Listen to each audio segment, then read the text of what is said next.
Yeah, look, my project wanted to explore how young people can be connected to the community through sport, and how this connection to the community can help children with their overall well-being at school, as well as whether there could be a link between that connection and improved academic outcomes. And in particular, in my project, I wanted to explore the areas of numeracy and reading, because they were two areas that traditionally many of our children had experienced difficulty with at school. In particular, our refugee population, which makes up about 40% of our school numbers. I used data to answer both parts of my question, which was A, the wellbeing side, and B, the academic improvement.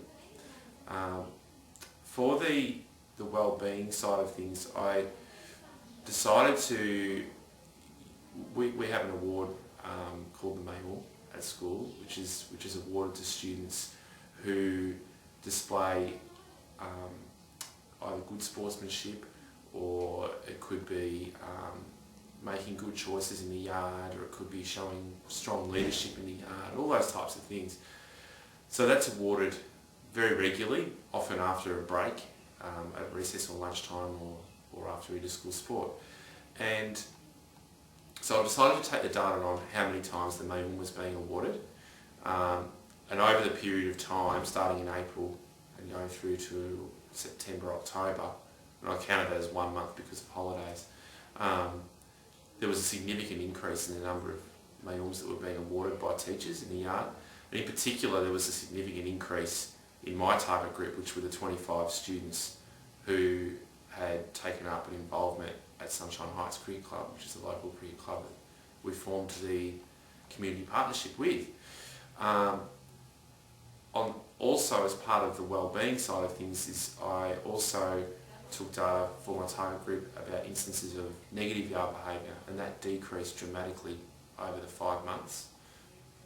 My connection for that is the fact that the students have said it themselves as well, through some interviews that I've completed with them, is that through their involvement in sport and learning about how to play and be part of a team, teamwork, cooperation, that not everything goes your way, accepting the umpire's decision, that those sorts of lessons that they're learning through being involved in a community sport, they're now starting to apply in the playground as well, and it's resulting in dramatically improved behaviour in the yard. For the academic measurements, the data that I've collected so far is I've used sign data from early in the year, which is a basic measure of where the students are at in their number skills. We've used a lot of activities in maths this year as the students have become more and more engaged in being involved in cricket. We've used that to try and help them engage them in numeracy as well, because traditionally a lot of our, particularly our refugee students, have found numeracy very difficult and have been quite disengaged. So we've taught them games like how to play dice cricket and how to graph the runs or the wickets that they take in cricket matches onto Excel and convert them into graphs and all that kind of thing. So there's been a lot of engagement through that. Through reading, we've purchased a lot of books this year for the school, which are based around cricket and other sports, and that's been a great fillip for the kids in developing their enthusiasm for reading and their willingness to complete their homework, like read every night and all that kind of thing. For the reading side of things, we use the Torch assessment, which is a test of reading comprehension, and again we used that assessment with the sign assessment back in April, and then administered it again in early October. Now, one of the things that I'm not sure of at this stage, is obviously only a short time frame, 6 months, is whether or not the quite major increases in improvement in the sign and the torch, whether they can be really, you can accurately accurate they say that can be attributed to their involvement in cricket. I'm sure their involvement in cricket is a contributing factor. However, I think that data needs to be taken over a longer period of time because ESL students and in particular new arrival students can make rapid increases academically over a short period of time anyway.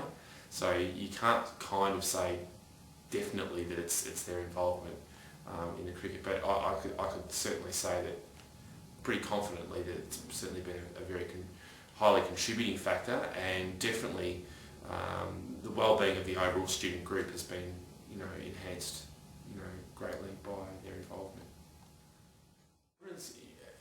Involvement in math through the use of dice cricket and entering data from those games into Excel and converting averages and all that kind of thing. It did take on a bit of a life of its own. Initially, I just introduced them to the game just to try and get them enthused about developing their number skills. But as time progressed, they sort of started playing their own little season amongst themselves and wanting to play it as part of their warm-up every day. And basically, whenever they finished their other maths work, it was like, Mr. Matthew, can we go back onto Excel and enter some more data in, and so that was really pleasing to see that change in their attitude towards numeracy. And I guess that was another part of my measurements, was that I actually surveyed the children at the start of the project it was just a 4-question survey on a 5-point scale, surveying them about their attitudes towards numeracy and to reading, and to see the dramatic improvement in their attitudes towards those subjects as well over the 5-month period was really rewarding, and something that I hope now that we've got to that point that it can continue. So the project itself has been basically a 5-pronged collaborative partnership between ourselves here at Mother of God, Sunshine Heights Cricket Club, the local cricket club who we linked in with because we knew of their fantastic reputation for welcoming all, and their highly diverse cultural groups that are represented at their club. The major sporting body for cricket in this state, Cricket Victoria, and their major sponsor in Vic Health, as well as an organisation called Sports Without Borders, who provide opportunities for young people from refugee and migrant backgrounds to get started in sport. So after some initial meetings between all of those parties, it was agreed upon that Vic Health were going to supply some funding to get the team up and running, which was a fantastic fillip for us. As a result, because one of the difficulties I knew of from working in schools such as this one over many years, is that there are a couple of barriers to children from refugee and new arrival families getting involved in community sporting organisations. And one is finance, and the other is transport, and that's certainly no different in the situation with my target group. So we outlined those concerns in particular to Vic Health, and they were very good in coming up with the funding for the project, and part of that funding was to employ a multicultural aide who would act as an interpreter for our parents, for our Sudanese parents, but also someone who had a medium range licence, which meant that he would be able to transport large numbers of children, pick them up and drop them home and all that kind of thing, because for a lot of our children, they come from very large families. Mum can't just leave 6 little ones at home and come and take them to cricket or to training and whatnot. So we wanted to try and provide an opportunity that no one was going to miss out, and that certainly no one would have to be up for any costs as far as memberships and uniforms and all those sorts of things. So Vic Health were absolutely tremendous with their support of that, as was Sports Without Borders. And I guess the extra bonus was that one of our parents at the school, who at the time was unemployed, was able to earn some money out of working as a multicultural aide for the club. Now, we're currently in discussions with Vic Health at seeing whether or not we can actually expand the program a little bit into the future. And part of that would be certainly employing further people to be involved with the program, and I think that the best people that we could employ would be some other parents as well.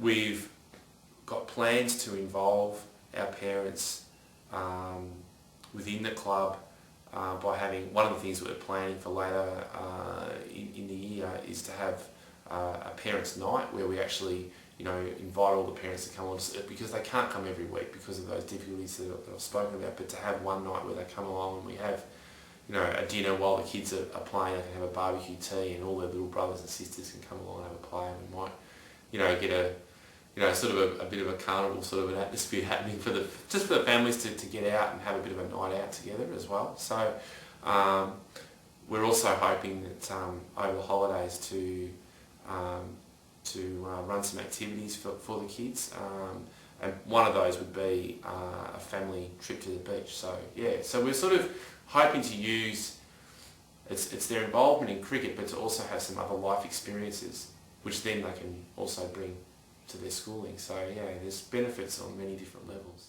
Yeah. One of the boys from my target group who started playing cricket this year commented to me about the fact that he felt that, he found that there were a number of students who he in his words, that he used to hate, who he now found out that he was actually could be really good friends with through being involved in cricket.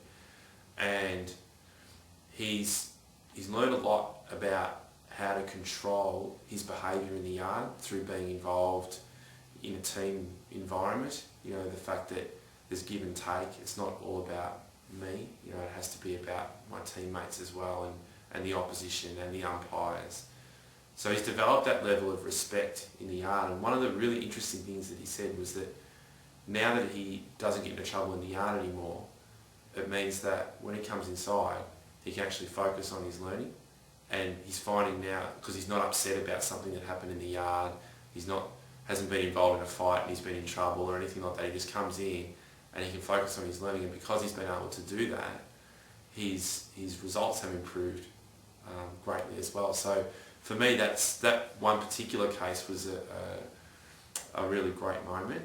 And I guess overall is just seeing the way that the students are with each other now compared to where they used to be. We had some issues, obviously with a high Sudanese refugee population. We had some issues of a racial nature, and we find now that a lot of those relationships are much stronger now as a result of the students playing cricket together on a weekend. They've actually now become quite good friends, and they recognise that just because the colour of your skin is different, it doesn't mean that we can't get along and be good mates. And I think it's probably almost gone to another level now where some of the parents are starting to speak to each other a bit more as well, because their kids have a common interest and they're both, they're there watching their kids. So, there's that sort of breakdown of those sort of barriers as well at a parental level, which is only going to help the children as well.